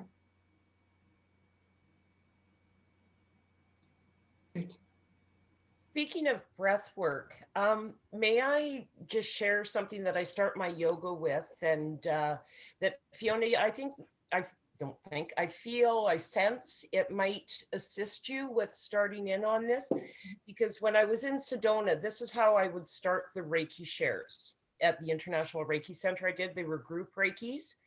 It was just with this quick little breathing, well, not quick, but short span breathing. and it just brought everybody into the same zone. Like we were talking about how our group is, everybody, that flow, and you can really feel the expansion. And starting with an inhale, pushing your stomach out, taking the breath in, pushing the stomach out as far as you can. Hold it till about count of 3, like 1, 2, 3. Then exhale, drawing your stomach back to your spine. Do about 3 of those. And then on the 4th one, when you would exhale, take another in breath, filling up your lungs and through your rib cage, and be amazed at how much more, like you think you've taken all you can in with just your stomach. And then through there, and then hold that to the count of 3. Exhale, feeling it. And for myself, I feel it coming up from the stomach breath, bringing up from the bottom, the upper breath from the top, and it just comes out, and it just cleanse, and then hold for the count of 3, and do that 3 times. And it just really helps calm. I find it tremendous for myself and work. So if it helps you to start at the meditation, so you're kind of setting and not, okay, we're going to do a class. I got to get this all right, because it is, we want to, we're eager, we're excited. And but when you breathe out, are you deliberately, and it's something you touched on, Matt, as well, you prefer a really long, low exhale. Are you always breathing out through your mouth rather than through your nose? So it's a sort of in-breath through the nose and then an exhale in this particular one through the mouth. That's how I do it, yeah. I find it really difficult to exhale out of my mouth, so I do that through my nose. You do it through your nose? Yeah. I don't know, I find it uncomfortable to be breathing through my mouth. Maybe because I have slightly sinus issue. I quite enjoy breathing out through my mouth. It's less effort, but it's well, I'll try both, and then I'll let you know, Kathy, which one works. Yeah, and that's what it's all about. Take what you need and leave the rest. This is how you create your own. There's a suggestion here, a suggestion there. You take a bit of this, you take a bit of that, and then you find what works best for you. So, it's co-creation at its finest. Exactly. Well, if I'm not calm by next week, you'll know why. Well, it won't hurt you any. That I know, Fiona. Weeks, I'll be done. I'll be sorted. No, Matt, I'm looking forward to the 8 weeks. I take that back. I'm looking. You won't even need it, Fiona. You'll be free. Well, I'm just going to go to bed thinking of grumpy monks. It's just hysterical. Yeah, no, the legendary, famous grumpy teachers out there who will happily degrade you and throw you out and make you sleep outside and all kinds of horrible stuff. I think the one thing that just very quickly, when I was in Thailand and wandering around, and there were some incredible monasteries and the monks were there, and everybody was very much, Buddhist calm and everything else. And then you'd see a monk walking along with a mobile phone. And it completely threw me because I thought, no possessions and everything else. And somebody wrote and said that, or had said that it was when it was written that you can't have possessions, the mobile phone didn't exist. So it kind of wasn't on the list. So they could have, but it looked so sort of surreal with this sort of nothing in their possession except for a mobile phone. It just didn't quite work for me. But anyway, the modern monk. The modern monk, exactly. Yeah. And they're hiding all around you. You'll be surprised when you start talking about this stuff and everything. You just discover this guy who sat 3 desks away from me has been like a secret Buddhist, and you're like, I always thought that guy was kind of, it's fascinating also how it starts to open up relationships for you with other people and stuff. It's a great hobby that I think anyone who does it loves to find someone else who's enjoying it too. So. But Fiona, is there anything you would like to ask before you have to go? I think what I've said, and Kathy's touched on it a little bit with that breathing thing, is for me, it's the most immediate thing I can do now when I've got the monkey mind that goes off somewhere else, of not beat myself up about it and to bring myself back in. And I think, Megan, you were talking about, having them around you rather than in you. Those 2 things have already been helpful.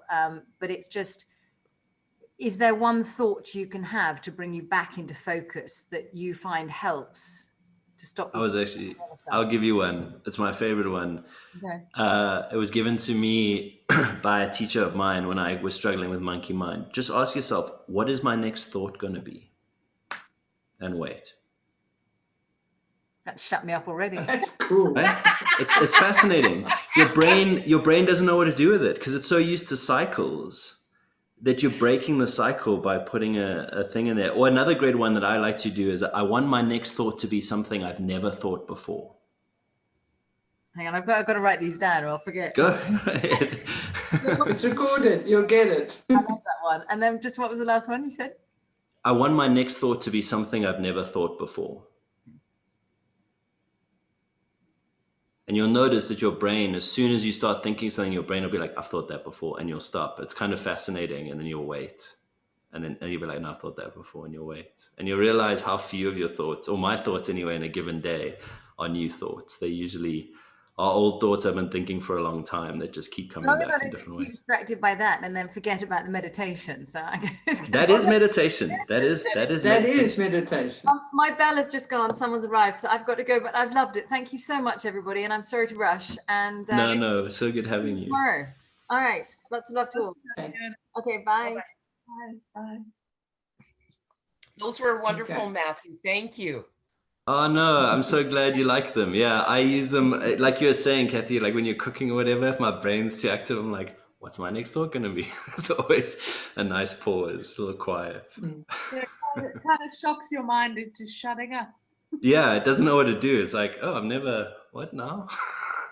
Where to Well, next? Kate, it reminds me of something that you said. The problem with the mind is it's got nothing new, really, because all it's repeating is what it has experienced or what it's read or what it's learned or something. So the minute you say, well, give me a thought I've never thought before, is well, I don't have any of those.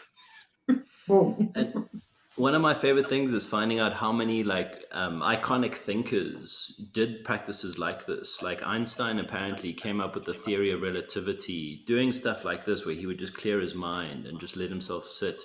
And he claimed relativity popped into his head before he could prove it, before he knew the maths. He had the theory before he could do the maths. It took him something like 6 months to actually do the math to prove that it was real, but he knew it, like it was in his head, it came fully formed. And a lot of artists and thinkers say similar things, that these things just pop into their head. But I think it requires exactly what you're saying, Megan, to turn off the wheels that are constantly spinning, or allow them to slow down, you know. No, I know that. Creates that space for the new to be able to drop into, because if we don't create the space, it's just going to be filled up with what we already have.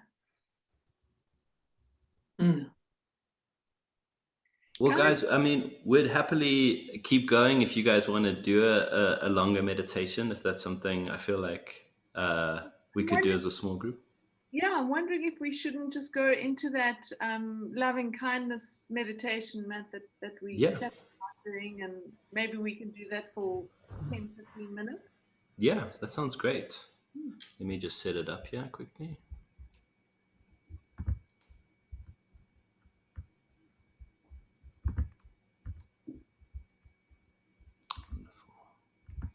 So the meditation we're going to be doing today, if you guys are familiar with it at all, it's called the Loving Kindness Meditation.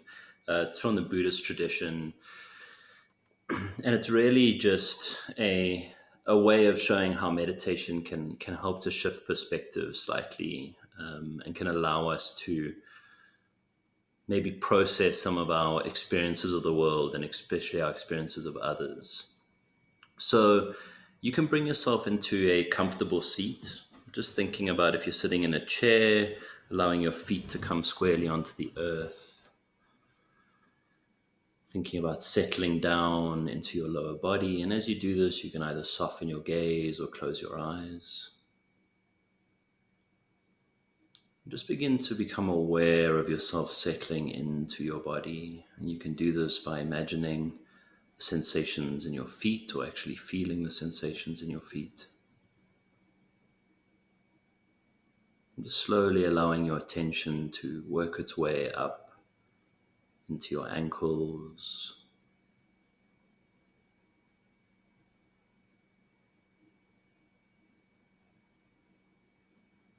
allowing yourself to drop down into any sensations you notice into your lower legs.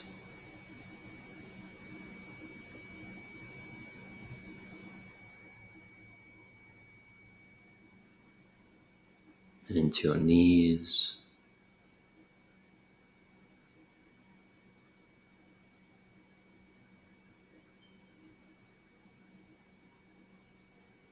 And coming into your thighs, space between your knees and your hips.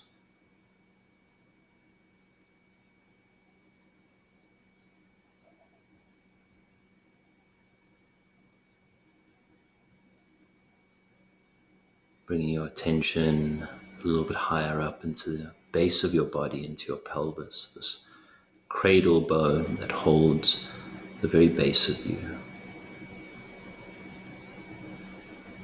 Allow yourself to settle in there, allow your attention to settle in.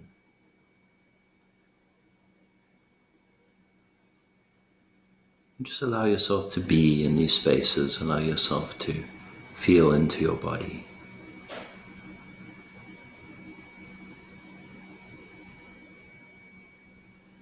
And coming up into your stomach.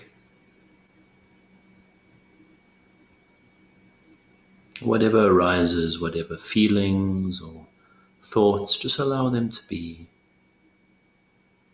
Acknowledge them and allow them to pass.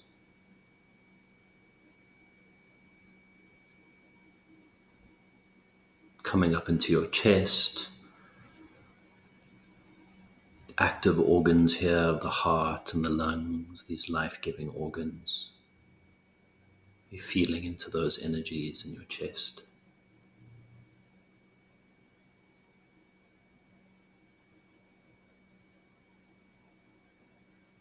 And coming up to notice any sensation in your shoulders and allowing that attention to sort of run from your shoulders down your arms, your upper arms and your elbows, your forearms, and very expressive part of our bodies, our hands. Right? A lot of our personality lives in our hands. So just being conscious of these spaces as you move your attention.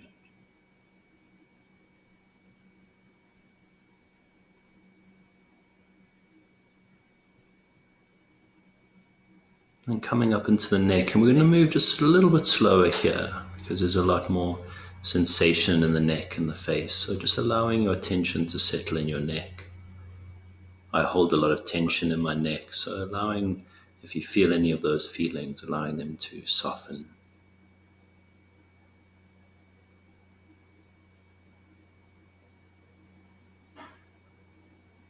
Allowing attention to drift into the jaw and the jaw muscles.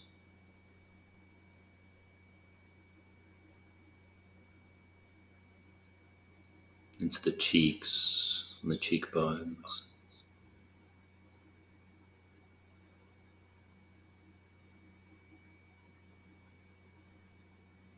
And space around the lips and inside the mouth, the tongue and the upper palate.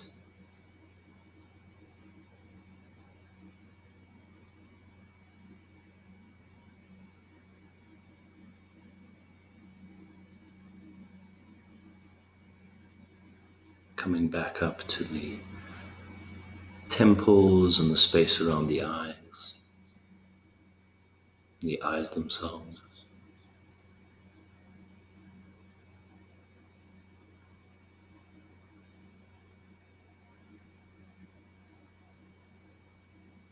Into your forehead.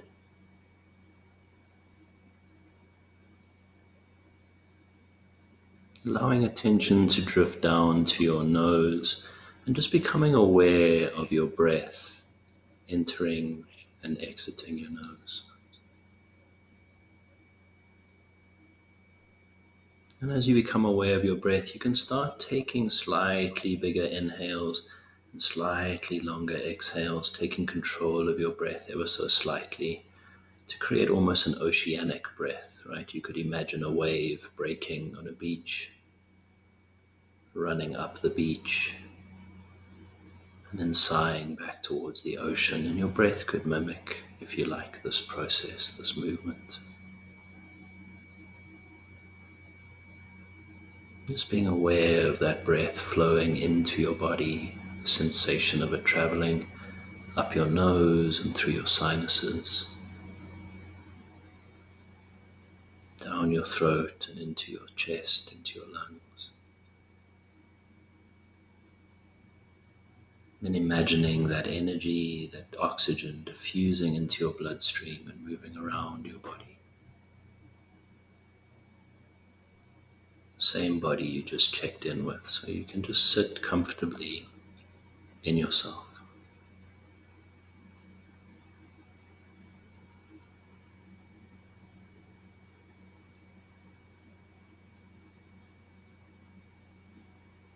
As you breathe quietly in this way, allowing yourself to rise and fall,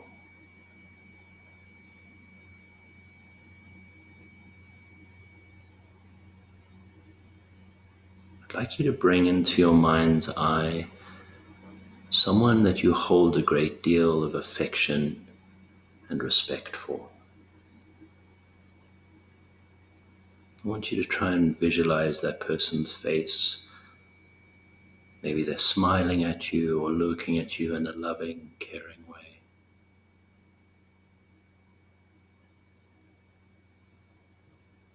As you hold that person in your mind's eye, as they reflect that love back at you, I invite you to repeat quietly these words and send it if you can towards them. May you be safe. May you be protected and free from inner and outer harm.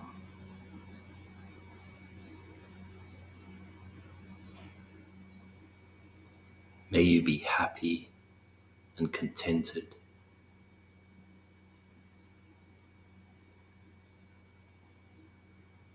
May you be healthy and whole.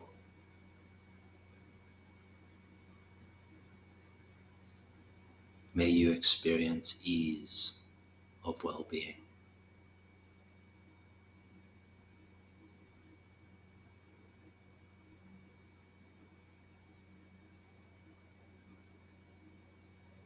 And allowing that person's visualization to fade from your mind's eye, invite you to bring an image of yourself forward. And keeping that same level of affection, that same level of respect, directing it towards yourself, this visualization of self.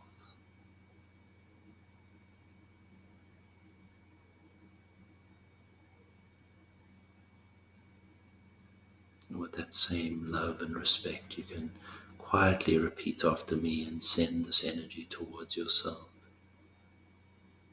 May I be safe and protected.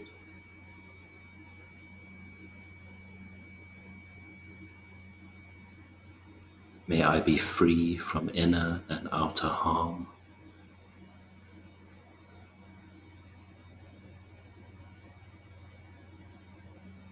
May I be happy and contented.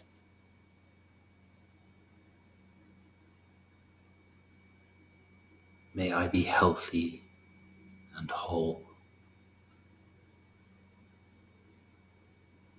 May I experience ease of well-being.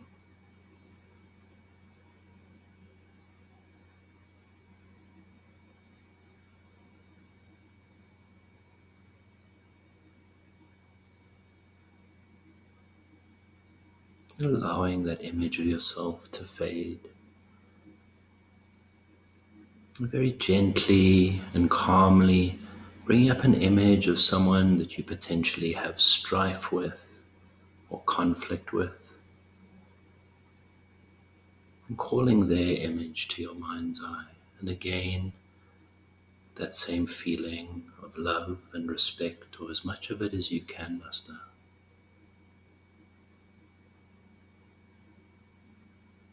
Repeating quietly, may you be safe and protected. May you be free from inner and outer harm.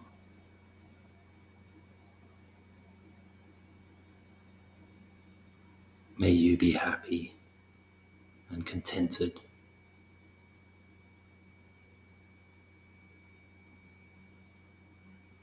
May you be healthy and whole.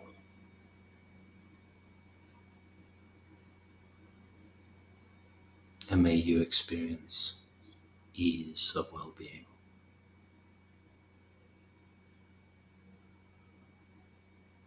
And as you let that image fade, when you're ready, returning back to your breath,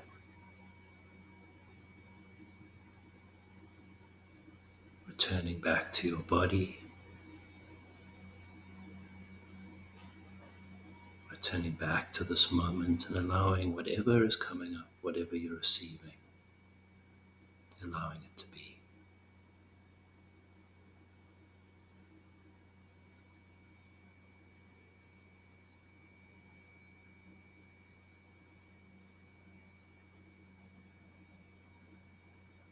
When you are ready, you can gently begin to start moving fingers and toes, allowing yourself to return to this present moment. And when you're ready, very softly opening your eyes if they're closed, or beginning to blink yourself back.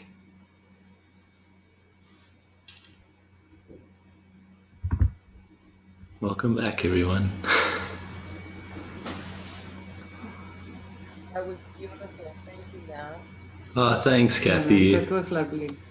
Thanks, I Megan. It was so good to enjoyed the practice with you. breathing as a wave. That really worked for me. That the wave in and the wave out. That was wow. Yeah, great. Oh, thank you. I'm so glad that landed for you. It's one of my favorites too. I love that oceanic breath. It's so relaxing. It's really powerful for me too. And I'm sorry I didn't mute myself when I had motorbikes somewhere around or something. Oh, it's fine. I could barely. I was really surprised. Yeah, none of your guys' noises, or I think on my side either. We're really lucky. What is it when there's silence and angels flown over, right? So we were all lucky in that moment. But thank you. It was so nice to practice. I realized I haven't practiced in a group in quite a while, so it was really powerful. Thank you. I'm always saying to Kate that that's one thing. When we do our meditation on a Sunday, it just feels so much stronger than when you listen to it and later on in the week. It just is so much more powerful when we're all together.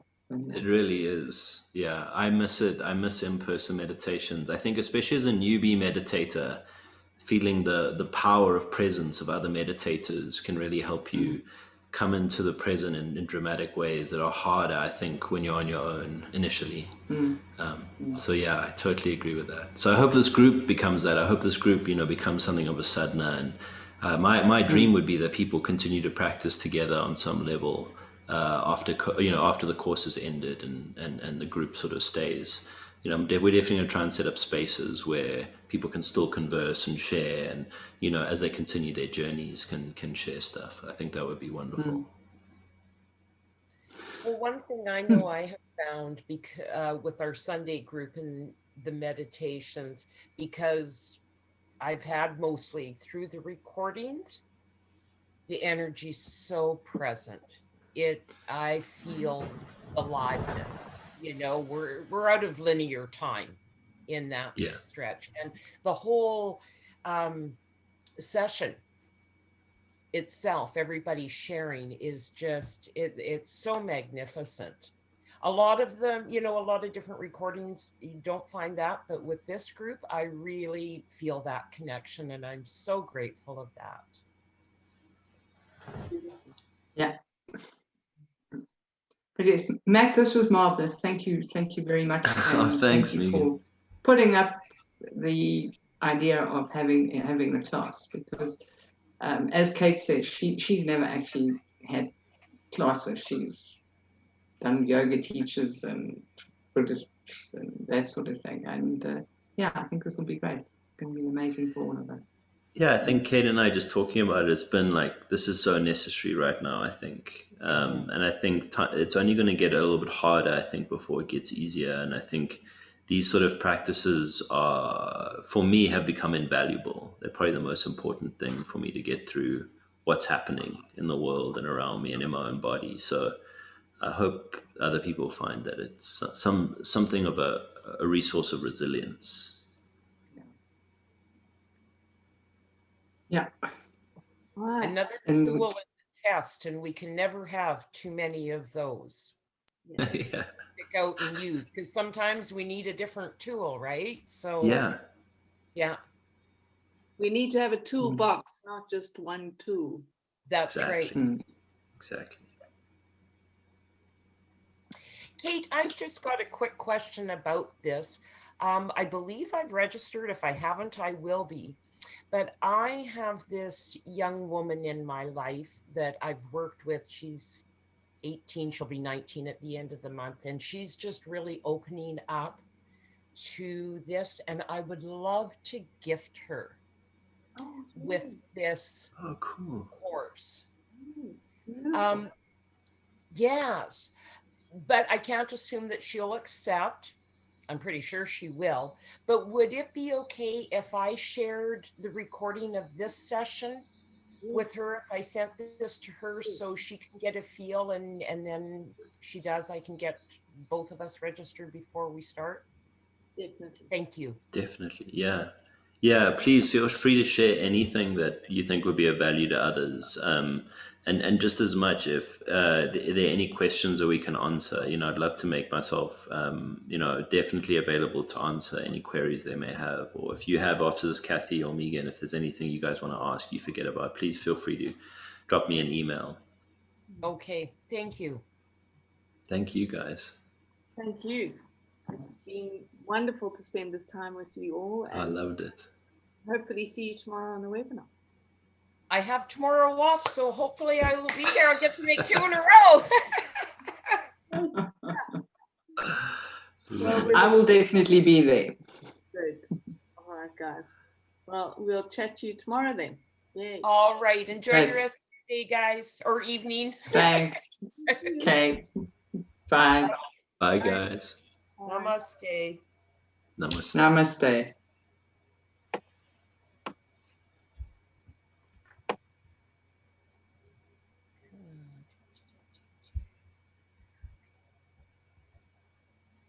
Oops, wrong one.